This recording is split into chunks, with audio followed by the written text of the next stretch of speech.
ಪಂಚರಾಜ್ಯ ಚುನಾವಣೆ ಆಯಿತು, ಅದರ ಪರಿಣಾಮ ರಾಜ್ಯ ರಾಜಕೀಯದ ಮೇಲೆ ರಾಜ್ಯದ ರಾಜಕಾರಣದ ಮೇಲೆ ಪಂಚರಾಜ್ಯ ಚುನಾವಣೆಗಳು ನಮ್ಮಲ್ಲಿ 2 ಉಪಚುನಾವಣೆ ಇತ್ತು. ಅದರ ಒಳ್ಳೆ ಫಲಿತಾಂಶ ಬಂದಿದೆ. ಆದ್ದರಿಂದ ನಮಗೆ ಇನ್ನೂ ಹೆಚ್ಚು ಶಕ್ತಿ ಜನ ತುಂಬಿಸಿದ್ದಾರೆ. ಇನ್ನೂ ಹೆಚ್ಚು ಒಳ್ಳೆ ಕೆಲಸಗಳು ಮಾಡ್ತೀವಿ. ವಿಸ್ತರಣೆ ಮಾಡಬೇಕು ಅನ್ನೋ ಒತ್ತಾಯ ಕೇಳಬೇಕಾಯ್ತು. ಅದು ಎಲ್ಲ ಖಂಡಿತ ಈಗ 3 ವರ್ಷ ಆದ ನಂತರ ಅದೆಲ್ಲ ಮಾಡಬೇಕು ಅಂತ ಒಂದು ತೀರ್ಮಾನ ಇದೆ. ಈಗ ಕೇರಳ ಅಲ್ಲಿ ಸರ್ಕಾರ ರಚನೆ ಆಗುವಂಥದ್ದಿದೆ.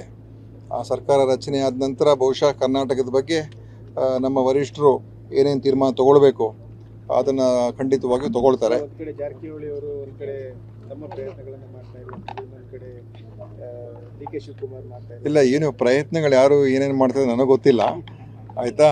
ಆದರೆ ಈ ಒಂದು ಕೇರಳದ ಸರ್ಕಾರ ರಚನೆ ಆದ ನಂತರ ಕರ್ನಾಟಕದ ಬಗ್ಗೆ ಖಂಡಿತವಾಗಿಯೂ ಮುಂದಿನ ಏನು ತೀರ್ಮಾನಗಳು ತಗೊಳ್ಬೇಕು ಅದನ್ನು ವರಿಷ್ಠರು ತಗೊಳ್ತಾರೆ.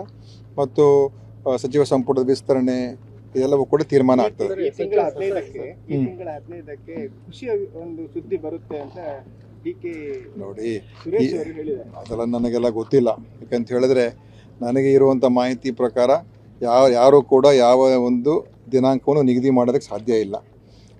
ಅಂತಿಮವಾಗಿ ನಮ್ಮ ಕೇಂದ್ರದ ಮುಖಂಡರುಗಳು ಖರ್ಗೆ ಸಾಹೇಬರು, ರಾಹುಲ್ ಗಾಂಧಿಯವರು, ಸೋನಿಯಾ ಗಾಂಧಿಯವರು ಅವ್ರು ತೀರ್ಮಾನ ತಗೊಳ್ತಾರೆ. ಅದರಿಂದ ಅವರ ಒಂದು ಸಮಯ ಅಥವಾ ಮುಹೂರ್ತವನ್ನು ನಿಗದಿ ಮಾಡುವಂಥದ್ದು ನಾವು ಅದನ್ನು ಮಾಡೋಕ್ಕಾಗೋದಿಲ್ಲ.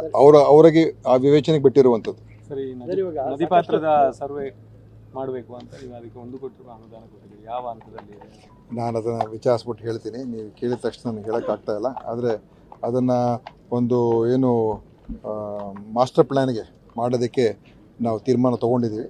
ನಾನು ಮತ್ತೆ ನಿಮಗೆ ತಿಳಿಸ್ತೀನಿ. ಇಡೀ ಒತ್ತುವರಿ ಸರ್ವೆ CRZ ಮಾತ್ರವೇ ಇಲ್ಲ ಜಿಲ್ಲೆಯಲ್ಲಿ ಹೇಗೆ ಅದು?